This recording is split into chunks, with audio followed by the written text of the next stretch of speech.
Adventures of the Saint, starring Vincent Price.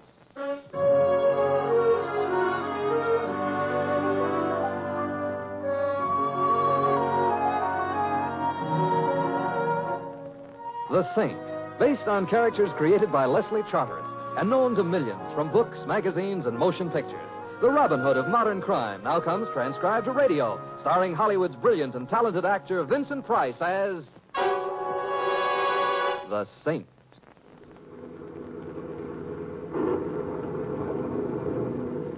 Hey, Mr. Templar. Yes, Louis? Starting to rain. So it is.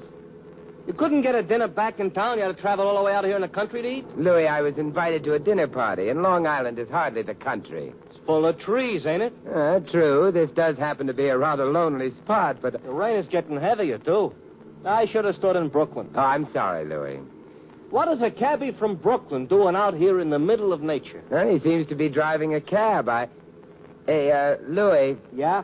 Is it possible that the roof of your cab leaks? It's possible. It's leaking. On you? On me.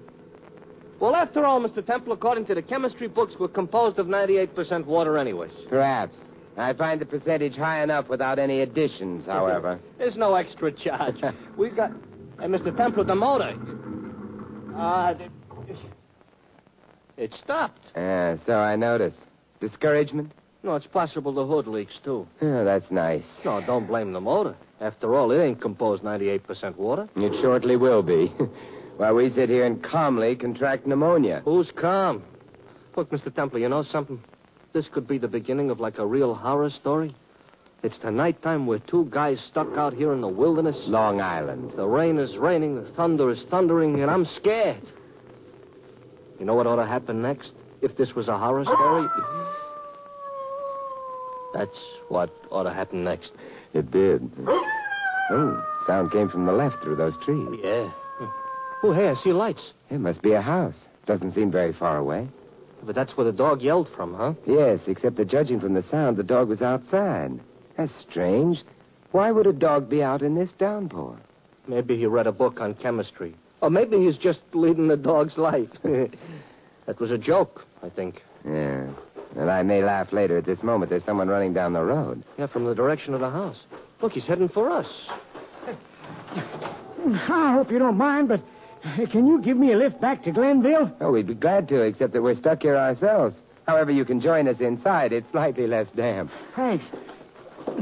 But I won't stay long. I don't care for the neighborhood. Yeah, how did you get here?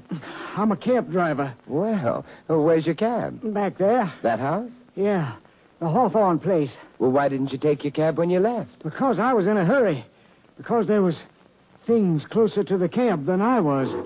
What kind of things? Listen, young man. Nobody lives in the Hawthorne house. Nobody's lived there for over 100 years. So tonight, back in town, I picked up a fare, and where does he want to go?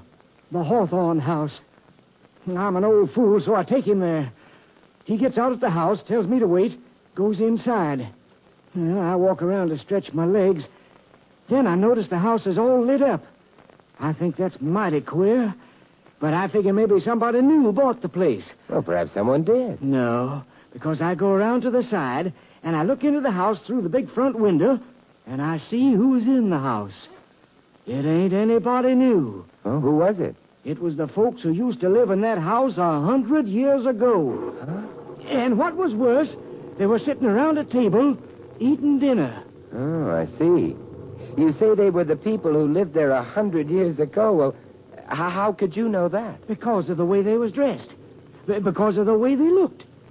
Mister, I've lived in Glenville all my life.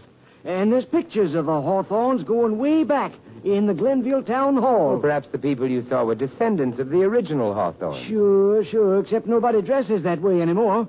Except that one of them was bleeding onto the tablecloth with his throat cut open, and another was putting food into his mouth, only he didn't have a face around that mouth. Look, you're positive you didn't imagine. All right, I imagined it. I'm crazy. Think whatever you like. But me, I'm getting out of here. So long. Hey. Let's us get out of here, too, Louis. Oh, that's swell with me. Are we going to walk to Glenville? No, I'd like to take a look at that house.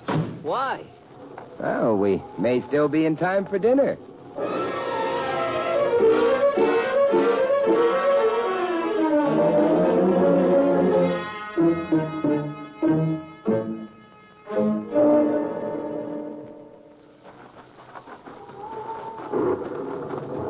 But, Mr. Templar, I ain't hungry.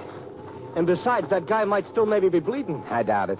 You do, huh? Why? You're forgetting we're 98% water, aren't you? Oh, that answer's supposed to cheer me up. It's the dog I'm worrying about, Louis. Why? Well, out here, a dog would be kept for companionship, protection. Therefore, why was that dog put out in the rain? I just as soon forget the dog. Ooh, somebody is busy not paying attention to me. Oh, hey, that's the house, huh? Yeah, obviously. Colonial architecture, large, rather pretty. Huh, brilliantly lit. With colonial electricity? Candles, Louis. Huh? You can see them through that large window. Chandeliers ablaze with candles. Can't see anything else except the ceiling. Oh, that must be the dining room. Yeah, probably. Mr. Templar, is all this real? It seems to be. Huh. Hey, bell pull on the door, look. Ooh, the dog don't like our ringing the bell. Look, Mr. Templar, look. An elephant with teeth. Yeah, it's a large dog. It's drenched. Look out for your hand. You could easily swallow it. Ooh, look, now he's heading for me. Mr. Templar, did I have to come all the way out here to feed a dog? Oh, don't be silly, Louis. He likes you. He's looking up at you. Yeah, trying to decide which part to start on. Louis, there's positively a light in his eyes. For all you know, you may be his ideal. Yeah, sure. His ideal dog food. Oh, get down. Mr. Templar, leave us go inside, huh? No one answered the bell. I wonder. It's open. Hey, look, the pooch. He's leaving. It's strange. He sounds terrified. But of what? I didn't say a thing. Hallway seems empty. Let's go in. Ooh. Kind of quiet. Yeah. Not even a chain clanking, not even a creaking. Hey, Louis, What? there's a door down the hallway. It's probably the dining room. I ain't hungry. House is old, dusty, unused. But there is a light. Maybe they forgot to turn the gas off when they all died or something. Uh-huh. It's the dining room. I ought to run out and buy some oil for the door. Large table in the center, chairs all around. White linen and polished silver on the table. Yeah, plus dishes with food. Yeah. And food that's warm, Louis. Look, Mr. Templar, I don't like this. A house in which nobody's lived for 100 years, miles from anywheres, all lit up with candles in the middle of the night, a table with fresh cooked food on it, and there's no one at all at the table. Unless we can't see them, Louis.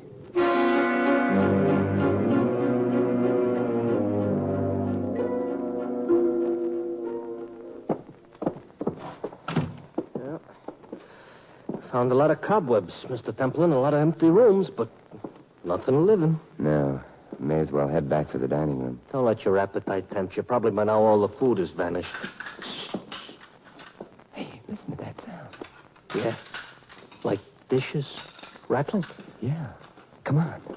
Maybe the guests all came back. They weren't in the house. It would mean they'd all have to rush out into the rain, but why? They were thirsty, maybe. I don't know. The door's ajar. Shh. Perhaps we can look in without being seen. Yeah. Hey. I don't believe it. A butler. An old guy dressed in clothes that belong in a museum. Look at, he's got knee pants on with lace cuffs. And at that table, where there's no one seated, he's serving dinner. Maybe he's just practicing. For what? I heard of ghost writers. Maybe he's a ghost butler. Suppose we go in and find out, huh? Yeah. Good evening. Be still, if you please, be still. He's afraid we might disturb the guests. He's gathering some of the dishes. Going to the swinging door. Probably leads to the pantry. Look, he's waving on us. Should we wave back? No, he wants us to join him. Come along. Uh-huh. Serving pantry. I beg your pardon. Indeed you should. But you are Horton. Horton's the name, of course. But the footman must have told you that. the footman? Caleb, he let you in, didn't he? Shouldn't have directed you to the dining room, of course. But then he's getting old. You'd better go to your quarters at once, there behind the main staircase. Glad you came along. We need you. Caleb isn't the man he used to be. But then he's been with the Hawthorns for so many years. I remember when he entered service. You do? It was the year old Boney got his toes toasted at Moscow. Old Boney. Can't stand around gossiping all evening. Guests might notice. Get to your quarters, men. I've work to do. Hey. Look, he ducked out. Yeah. The door's locked. Probably a spring latch, which means we may as well go back to the dining room. Look, something's wrong with this whole thing. Mr. Templar, who is Old Boney? Huh? Oh, that happens to be the nickname the English had for Napoleon, Louis. Oh, fine. So Horton says he remembers the year Old Boney got his toes toasted at Moscow. Look, my brother-in-law, Joey, happens to be a very educated man. College man? No, graduated from the United States Army.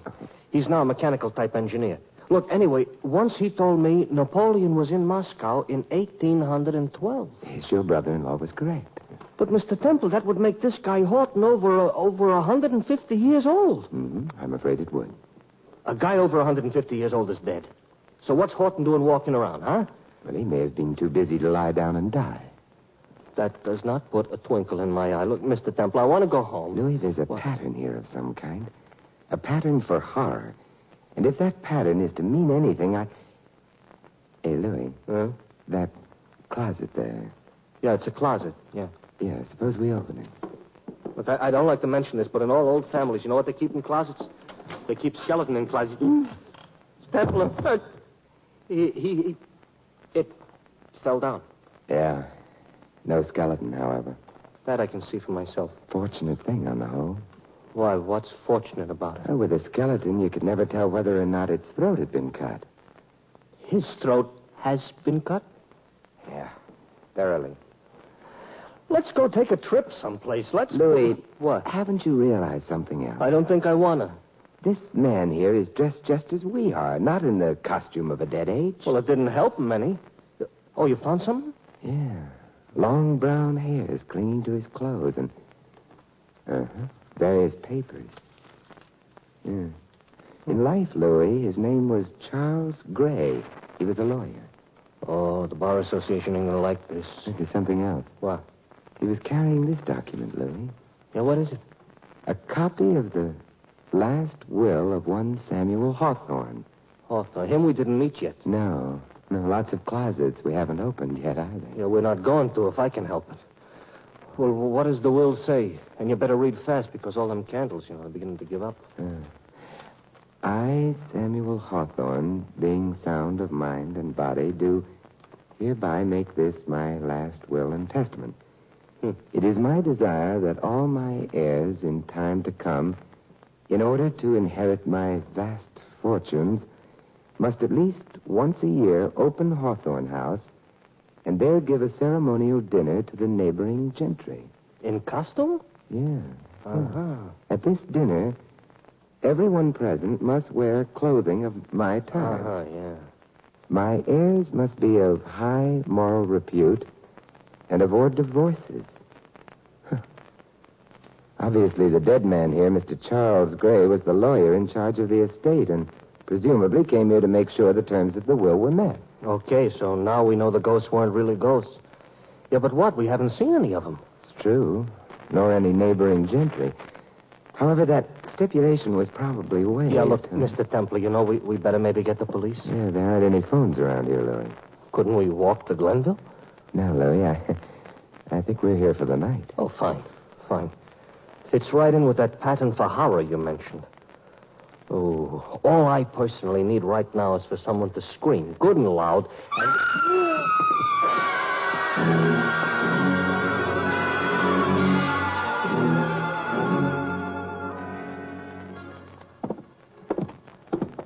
Mr. Templar, this makes the second time we've searched the house and found nothing. That was a woman screaming, Louis. Maybe it was a ghost. Ghosts aren't supposed to scream. They clank chains. Yeah, maybe this here ghost didn't know that. What, back to the dining room? Yeah, I suppose. Only room in the house with lights. Is that good? Maybe the corpse took a walk or No, still here. Yeah, and still dead. Ah, fellas, you having fun? Dressed up like Napoleon, too. Look, he ain't walking very straight. I hate to seem inquisitive, but, Oh, Mr. Gray, his throat's in a bad way, isn't it? Well, it's not especially normal. I'm Simon Templar. And you? James Hawthorne, sir. Besides housebreaking, your occupation is what? You're the saint, aren't you? Yes, I am. Oh. Isn't the slitting of larynxes rather an odd occupation for the saint? Well, it would be if I'd cut Mr. Gray's throat. However, you're Samuel Hawthorne's heir? Yeah, the current one, yes. You've been snooping. But there was a clause in the will about divorce. You've been overdoing that snooping. You're married, Mr. Hawthorne? Sorry. It would have helped supply a motive, I suppose, but I'm not, nor have I ever been, fortunate or unfortunate enough to be married. A woman screamed a few moments ago. Who was she? I didn't hear. Well, you couldn't have failed to if you were in the house. But I wasn't. But you must have been. It's been raining out. Your clothes are dry and spotless. Well, to be honest, I wasn't in the house, and yet I was. You searched the house, I presume? Yes. You overlooked the cellar. I didn't find one. It's a tricky place to get to. The entrance is behind the chimney in the parlor. There's something to do with colonial politics, perhaps. At any rate, I was down there. You're fond of cellars? Well, when they're equipped with bottles and bottles and bottles of Napoleon brandy, yes. Now, if you don't mind, I'll sit down. I have another few hours to remain in costume, and here, in order to comply with the terms of the will. I'm sleepy. I shall, therefore... That's polite. It's more probably brandy. So what do we do? Sit here and listen to him snore? Napoleon keeps cropping up all the time. Louis, suppose we go downstairs and have a look at his bottles,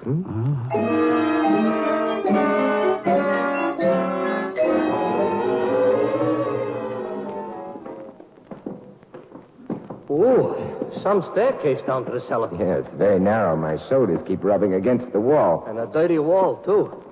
Hey, look, the cellar's all lit up. Huh? Candles on barrels. Hey, and lots of barrels, not to mention kegs and casks and everything. Hands up. Yeah, casks and blondes and... I said hands up. With 42 caliber revolvers. 42? You didn't expect me to be armed, did you? I'm afraid we didn't expect you at all, Miss... Naturally you would say that. But this isn't going to work out the way you thought. I'm afraid I haven't had any thoughts recently. Look, Mr. Templar, she's running up the stairs. Yes. Hey, she bolted the door behind her. Oh, Mr. Templar, that was a very solid type of door leading to the cellar. And the cellar is about 6 miles underneath the ground, and we're locked in. Oh, don't worry, Louis. We'll be released in time. In time for what? A funeral? That girl was beautiful, Louis. She's on the other side of a locked door, so what good does it do you, huh? I can worry. Oh, this is an occupation for a grown man. Worry about what? The part she's playing in this entire massacre. Mr. Templar! Yeah, those were shots. Did they answer your question? Hardly. We don't know who shot at whom. The girl had a revolver. Yeah, so she had. Still locked? Yeah, still locked. Don't bother, Louis. No one will answer. Oh. May as well go down again and make ourselves comfortable. Yeah. For how long? 20 years? Oh, don't be silly, Louis. You got an optimistic thought? We'd never last 20 years down here.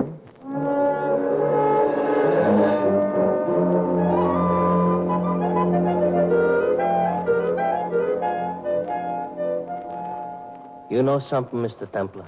I'm beginning to feel aged in the wood. You better restrain yourself. We've only been down here half an hour, perhaps. Hey, the Marines have landed. Let's get another bottle. Get another bottle. Definitely an amphibious Good operation. for the Oh, Mr. Templar. Tripling, huh? Well, not exactly. Very naughty of you. Don't mind admitting that's why I'm here myself. Need another bottle of brandy. Don't know what happened to that one upstairs. It's all empty. Must have evaporated, huh? Oh, perhaps those shots frightened it out of the bottle. Oh, you had them, too, huh? Yeah. I had them myself, you know. Matter of fact, I'm violating no confidence when I tell you those shots were fired at me. Whoever shot at you couldn't have had very good aim. Fortunately for me, no.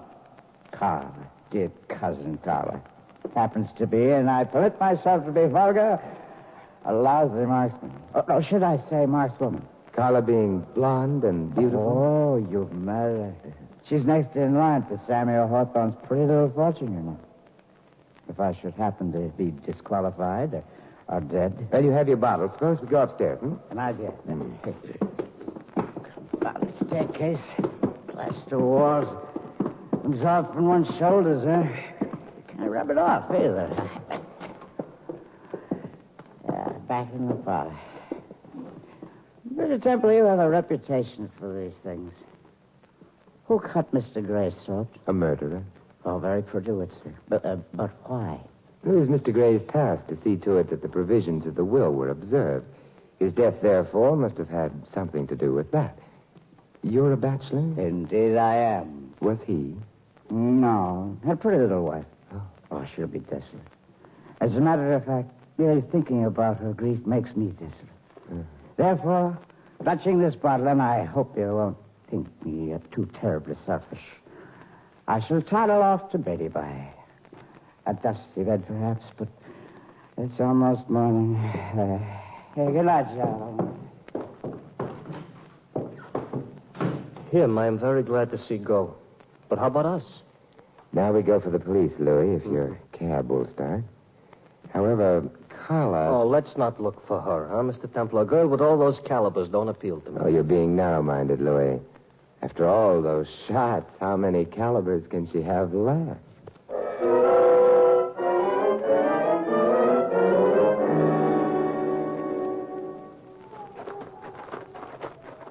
It's wet out, it's cold, it's dark, but do I mind? No. Out here, at least, no ghosts. No corpses, neither. Louis. What? Look. Oh, the other cab. Let's have a look, Louis. Oh, I didn't like that. Should I take a look, too? You might as well. Okay. I'll take... Wow. It's the frightened cab driver, Mr. Temple. Yes, except that nothing will frighten him anymore. Mr. Temple, this here's not a healthy neighborhood for throats. His has been cut, too. Yes, same technique is used on Gray. Louis, we've got to get back to the house. You don't like our throats the way they are? Come along, Louis. It's no time to go to Glenville. There's lots of time. In which a murderer may kill again. Oh, let's change a few subjects, huh? Very well. Yeah, I've got 3 questions, Louis. Why did the cab driver, whose body we've just seen, lie to us? Why did Carla think she was in danger from us? And can a bachelor be divorced? The answer to the last one, I know. He can't. Right. Therefore, we know who the murderer is, don't we?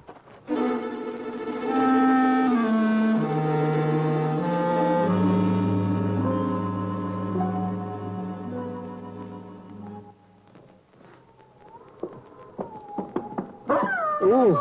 Hey, that dog. And we know about him, too, don't we? What do we know about him? You remember I mentioned the long brown hairs clinging to Gray's clothes? Yeah? Well, those hairs must have come from the dog we saw. The dog, therefore, belonged to Gray. Oh.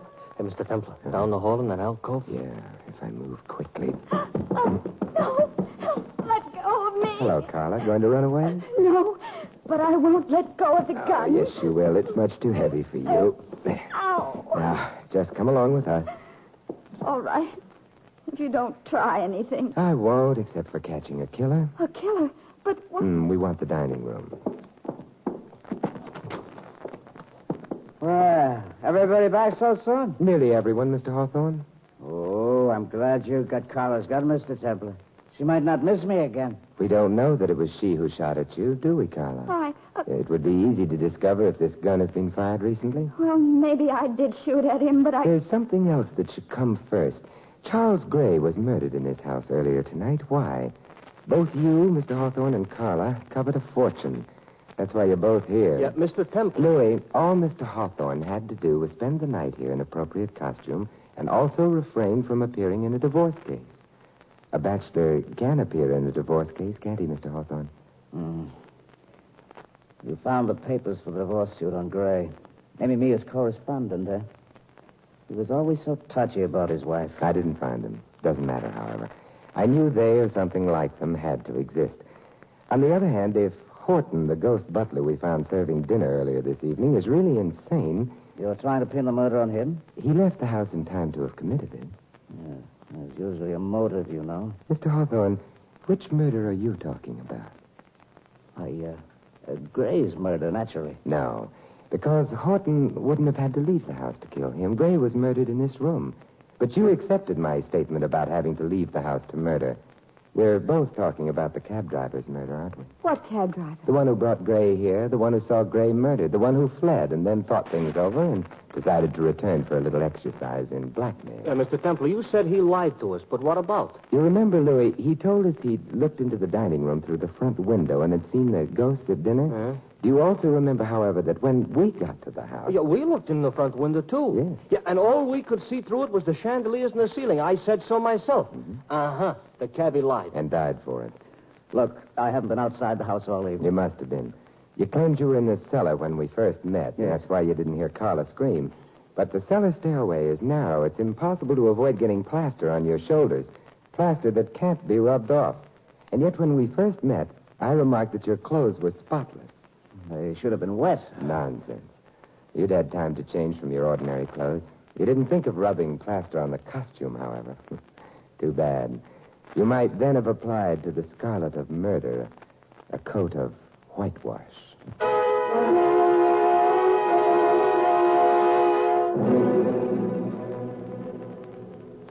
I was hiding in the cellar because James had threatened me. You see, I knew Mr. Gray was going to sue his wife for a divorce and name James. And if he did, you would inherit all the Hawthorne money. Yes, I was terrified that he would kill me. I see. Tell me about Horton, Carla. Poor Horton has been hired every year for the occasion. He's very, very old. Now tell me about you, Simon. Well, Mr. Temple, I don't mean to interrupt you and Miss Carla, but it's... Louis, Yeah? you don't have the ghost of a chance.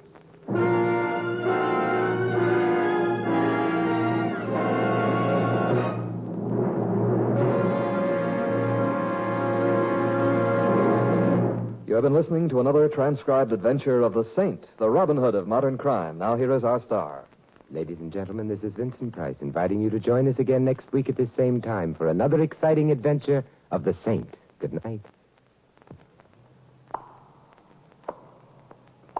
This script of The Saint was written by Louis Vittes. In the cast, you heard Adrian Marden as Carla and Edmund McDonald as James. Tudor Owen was the butler. Fred Shields, the cab driver. Louis is played by Larry Dodkin. The Saint, based on characters created by Leslie Charteris, is a James L. Safier production and is directed by Helen Mack.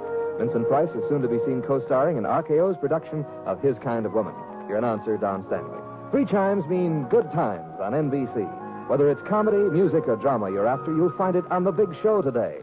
And today also means a 1-hour adaptation of F. Scott Fitzgerald's exciting novel, This Side of Paradise, presented by Theater Guild on the Air and starring Richard Widmark and Nina Foch. April is Cancer Control Month. Guard your family against cancer by joining the 1951 Cancer Crusade.